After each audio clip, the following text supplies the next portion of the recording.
Hello?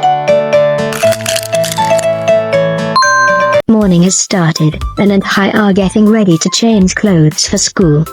Hey, today I'm going to wear my Superman shirt. Oh, this shirt is inside out. If your shirt is inside out, don't rush to put it on. Let's learn how to turn it the right way first. Let me go first so you can watch, Anne. Step 1, find the neckline. Step 2, put your hand in and pull the sleeve out. Step 3, turn the body of the shirt right side out. Let me try it too. Don't help me. I want to do it myself.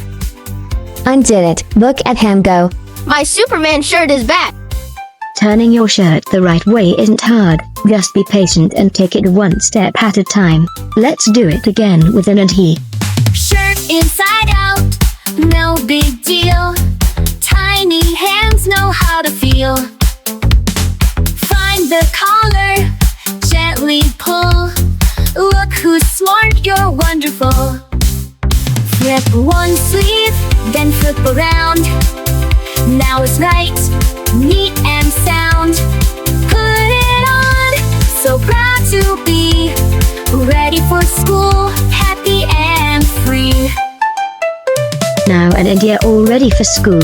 Putting on your own shirt, any kid can do it if they try their best.